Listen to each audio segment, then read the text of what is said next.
Hello student, स्वागत है आपका इस क्लास में। इसमें आप पढ़ने वाले हैं क्लास 4 के संस्कृत की बुक, जिसका चैप्टर आज इस क्लास में पढ़ेंगे आप 9 और 10 दोनों एक साथ, क्योंकि छोटे छोटे चैप्टर हैं तो दोनों को एक साथ मिला के आपको हम पढ़ा देंगे विद एक्सरसाइज। तो शुरू करते हैं पहले इसका नवा चैप्टर, नवम पाठा शरीरस्य अंगान, मतलब शरीर के अंगों के नाम। तो इस क्लास में आप पहले ये सीखेंगे शरीर के अंगों को हम संस्कृत में क्या कहते हैं। आपने इंग्लिश में पढ़ा होगा लेकिन संस्कृत में नहीं पढ़ा होगा, तो इंग्लिश और संस्कृत साथ साथ सीखें। आप हिंदी तो जानते ही हैं, तो जब आप उसका नाम इंग्लिश में याद कर रहे हो तब आप उसको एक बार संस्कृत में भी सीखेंगे। इंग्लिश में जैसे ये लिखा हुआ है, ये केशः मीन्स बाल, तो इनको इंग्लिश में हेयर कहते हैं, हिंदी हम लोग बाल बोलते रहते हैं। तो संस्कृत में इसको कहते हैं केश। ठीक है, तो बहुत से बाल हैं इसलिए लिख दिया केशाह, विसर्ग भी लगा दिया। तो आइए शुरू करते हैं इसमें हम शरीर के अंगों के नाम। तो देखिएगा इधर पहले ये बालों की तरफ इशारा किया गया, तो ये केश होते हैं बाल। और फिर आँखों को हम इंग्लिश संस्कृत में कहते हैं नेत्रम, और नाक को कहते हैं नासिका, और ओंठों को कहते हैं अधर। ठीक है, और इसी प्रकार से कंधा है, कंधा को संस्कृत में कहते हैं स्कंध। और ये बच सीना, इसको कहते हैं इंग्लिश में बच कहते हैं।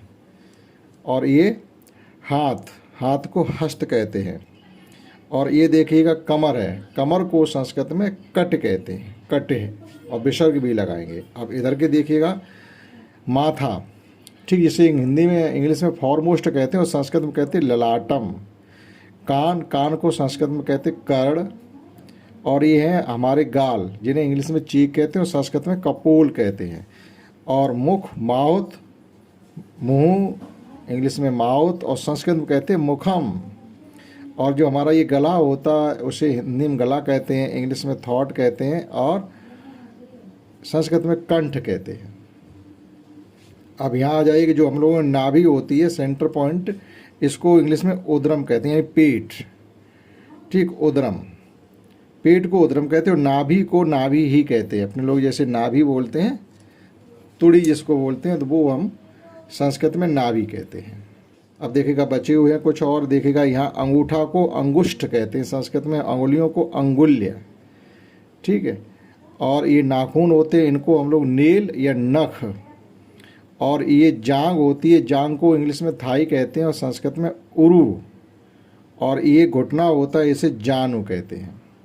और ये पैर होता है, इसे हम लोग चरण कहते हैं। ठीक, संस्कृत में चरण वंदन करते हैं तो वो चरण उनको कहते हैं। तो ये थे शरीर के अंगों के नाम संस्कृत में, जिन्हें अब आप जरूर सीखें कि संस्कृत में इनको क्या कहते हैं। यहाँ पर कुछ वर्ड मीनिंग गिवन है, जैसे केशः बाल, अधर ओंठ होते हैं, स्कंद कंधा, हस्त हाथ, अंगुष्ठ अंगूठा, आंगुल अंगुलियाँ, उर जांग, कपोल गाल, ललाटम मस्तक। आइए देखते हैं इसकी एक्सरसाइज में हमें क्या और सीखने के लिए मिल सकता है, उसे भी देखते हैं। तो यहाँ पर फर्स्ट क्वेश्चन ये कहा गया मौखिकम अभ्यासम कुरुत अभ्यास पुस्तकायाम च लिखित। आप इसको मौखिक अभ्यास करिएगा और फिर अपनी कॉपी पर भी लिखिएगा। तो स्कंद बच, स्कंद कंधा, बच सीना, अंगुल अंगुलियाँ, अंगुष्ठ अंगूठा, नाभि तुड़ी होती है, सेंटर पॉइंट पेट का होता है वो, और उरु, उरु होती है जांग। ठीक, अब देखिएगा यहाँ पर मैचिंग करनी है। यथा योग्यम योज्यत, सही का मिलान करिएगा। देखो दांत को दंतहा, बहुवचन में कहा गया, एक दांत नहीं सभी दांतों को दंतहा, एक दांत को दंत कहेंगे। कर्ण, ठीक, ये कान है तो इसका मिलान करेंगे हम कर्ण से, दोनों तरफ है। और ये हमारा क्या है, चरण, पैर, तो इसका मिलान करेंगे चरण से। इसी प्रकार से ये नेत्रम, और ये नासिका नाक, और ये हस्ता हाथ। तो इस प्रकार से मिलान हो गया। और देखिए क्वेश्चन एक और है, यहाँ भी हमसे कहा गया उचित क्रियापद सह योज्यत, सही क्रियापद के साथ आपको इसका मिलान करना। यानी नाक का काम क्या होता है, सूंघना होता, तो उसका क्रिया क्या होगी, सूंघना। तो नासिका जिग्रत यानी सूंघना। कर्ण का काम क्या होता है, श्रोत यानी सुनना, कानों का काम सुनना। मुखम, मुख का काम क्या होता है, बोलना या खाना, लेकिन यह बदत दिया गया है यानी बोलना। और नेत्रम, आँखों का काम क्या होता है, पश्यत देखना। इस प्रकार से इनका मिलान हो जाता है। और लास्ट में हमसे ये कहा गया है कि यहाँ पर आपको जैसे ये चित्र बनाने, जो नीचे लिखा हुआ है, जैसे दंता दांत का चित्र बनाया, कर्ण आप इसमें कान का चित्र बनाया, नेत्रम यहाँ आँखों का चित्र बनाया, नासिका यहाँ नाक का चित्र बनाया, और हस्त यहाँ हाथ का चित्र बनाया। तो इतना काम इसमें आपके लिए स्वयं करने के लिए होगा। अब देखते हैं इसका इसी में चैप्टर 10। तो ये चैप्टर 10 है जिसका नाम है होलिका उत्सव अर्थात होलिका त्यौहार। होलिका उत्सव, होलिका त्यौहार, 10वां पाठ, पाठ 10। तो यहाँ पर देखिएगा चित्र आपको एक दिखाया गया है। इसमें बहुत से बच्चे हैं जो होली का त्यौहार यानी होली एक दूसरे पर खेल रहे हैं, रंग लगा रहे हैं। देखो कुछ खाने पीने की चीज़ें भी रखी हुई हैं कि आप होली खेलिए और होली मिलन भी करिएगा। ठीक, तो देखते हैं इसमें हमें क्या सीखने के लिए मिलने वाला है। तो यहाँ पर लिखा हुआ भारतवर्षे बहव उत्सवा भवंत। भारतवर्षे यानी भारतवर्ष में, आपकी सप्तमी विभक्ति एक वचन। ठीक है, बहव उत्सवा भवत। हमारे भारत में बहुत से त्यौहार हैं। तेषु होलिका उत्सव प्रमुख। तेषु मीन्स उनमें से, अर्थात सप्तमी विभक्ति बहुवचन, उन्हीं त्योहारों में से एक होली का त्यौहार प्रमुख है। होलिका उत्सव फाल्गुन मासे पूर्णमाया तिथो भवत। अच्छा, होली का त्यौहार मनाया कब जाता? फाल्गुन महीने की, यहाँ भी आपका आएगा फाल्गुन महीने में पूर्णमासी की तिथि को मनाया जाता है। पूर्णमासी की तिथि को मनाया जाता है। तो यहाँ पर भी आपको सप्तमी विभक्ति एक वचन होगा, यानी पूर्णमासी की, फागुन की पूर्णमासी को होली का त्यौहार मनाया जाता है। अस्मिन् दिने सर्वे रंग क्रीड़ाम कुर्वन्ति। और इस दिन को सब लोग क्या करते हैं? सर्वे रंग क्रीड़ाम कुर्वन्ति, सभी एक दूसरे पर रंग खेलते हैं। तत्ते अबीर गुलालांदिकम परस्परम लिम्पत। और वो वहाँ क्या करते हैं? सब लोग एक दूसरे के ऊपर गुलाल, और ये पर गुलाल है, रंग है, अबीर है, एक दूसरे के ऊपर लगाते हैं। लिम्पत मीन्स रंग लगाना। अस्मिन् दिने जना पूरिकाम गुज्जिकाम पपरटम मिष्टानम पक्वानम च खादत। अब इस दिन को हम लोग क्या करते हैं जब त्यौहार मनाते हैं? अस्मिन् दिने यानी इस दिन को, यही सप्तमी व्यक्ति एक वचन में दिने कहेंगे। जना मीन्स हम सब लोग, पूरिका मीन्स पूड़ी बनाते खाते हैं, गुजियाँ बनाते खाते हैं, पापड़ बनाते हैं, मिठाइयाँ बनाते हैं, इन सब चीज़ों को बनाते हैं और खाते हैं। ये त्यौहार की मतलब होता है, कोई भी त्यौहार हो, मिठाइयाँ ये सब चीज़ें बनाते खाते हैं। आगे लिखा हुआ जनाम यानी सभी लोग, हम सब लोग, नूतन वस्त्राण परधाय परस्परम मैत्रीपूर्ण व्यवहारम कुर्वन्ति। हम सब लोग फिर क्या कहते हैं? नूतन वस्त्राण मीन्स साफ सुथरे नए कपड़े पहन करके, परस्पर एक दूसरे से, मैत्रीपूर्ण मीन्स बहुत ही मित्रवत व्यवहार से मिलते हैं या सभी से बहुत ही मैत्रीपूर्ण व्यवहार करते हैं। इदम पर्व राष्ट्रस्य एकतायाम सौहार्दस्य च प्रतीकम अस्ते। आगे का आ गया इदम पर्व अर्थात यह त्यौहार राष्ट्रस्य राष्ट्र की एकतायाम एकता का और सौहार्द का प्रतीक है। ये त्यौहार राष्ट्र की एकता और सौहार्द का प्रतीक है। ठीक, तो इतना इसमें हमको दिया गया था। क्या किसको संस्कृत में कहते वो आपने सीख पाया होगा, क्योंकि इसमें क्या होता, थोड़ा विभक्तियाँ अगर आप सीख जाएं, विभक्ति और वचन, तो संस्कृत आने लगती है। अब देखिएगा यहाँ पर कुछ हमको वर्ड मीनिंग गिवन है। पूर्णिमा तिथि को, यानी यह लिखा पूर्णमाया तिथि यानी पूर्णिमा तिथि को, परस्परम मीन्स आपस में, लिम्पत मीन्स लगाते हैं, उत्सवेश मीन्स त्योहारों में। तो ये हो जाती है सप्तमी विभक्ति एक वचन, बहुवचन त्योहारों में, तो ये उत्सवेश कहे जाएंगे। वहाँ पर उत्सव यहाँ पर कहा गया था हमसे तेषु, यहीं कह पर आया था ये तेषु, ठीक है, उनमें से।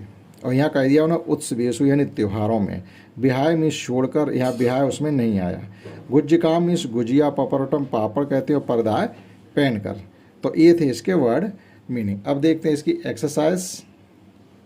यहाँ पर एक्सरसाइज में इधर एक क्वेश्चन गिवन है कि एक पदेन उत्तरत, एक पद में आपको उत्तर देने क्या कि का प्रमुख उत्सव अस्ति, कौन सा प्रमुख त्यौहार, तो हम लिखेंगे एक पद में होलिका उत्सव। और देखते हैं इसके क्वेश्चन।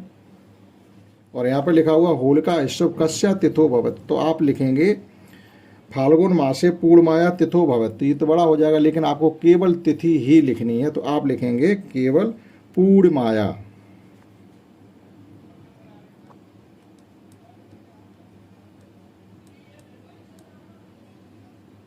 और ज़्यादा नहीं लिखना, इतना लिखना केवल।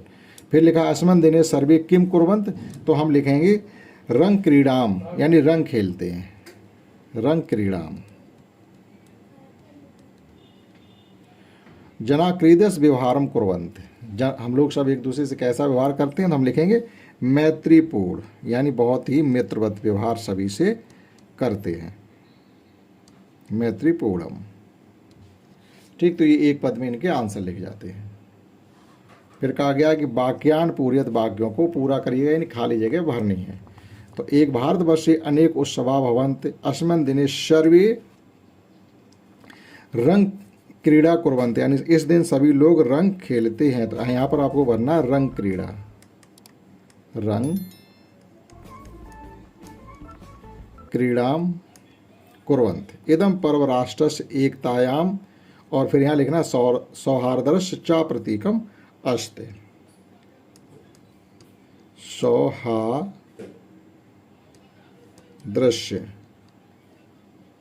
सौहार्दस्य च प्रतीकम अस्ति, और जना परस्परम मैत्रीपूर्ण व्यवहारम कुर्वन्ति, तो यहाँ लिखेगी मैत्रीपूर्ण।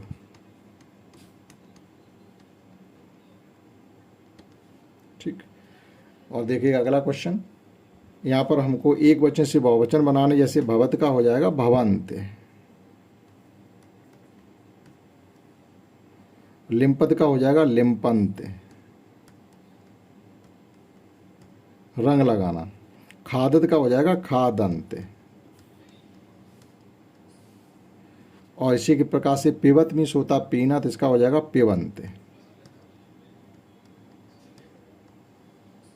ठीक, और लास्ट क्वेश्चन देखिएगा, विपरीतार्थक पदान परस्परम योज्यते, यानी आपको विलोम शब्दों का एक दूसरे से मिलान करना। तो रात्रों का हो जाएगा दिवसे, शुद्धम हो जाएगा अशुद्धम, नूतनम मीन्स पुरातनम, नूतन मीन्स नया, पुरातनम मीन्स पुराना, और एकम एक, अनेकम बहुत से। तो इस प्रकार से ये मिलान किया जा सकता है। तो इस क्लास में हमने आपको चैप्टर 9 और 10, जिसमें हमने शरीर के अंगों के नाम और होलिका उत्सव के बारे में पढ़ा। आशा करता हूँ आपने इसमें इतना समझ पाया होगा। इस क्लास में इतना ही। That's all. जय हिंद, जय भारत।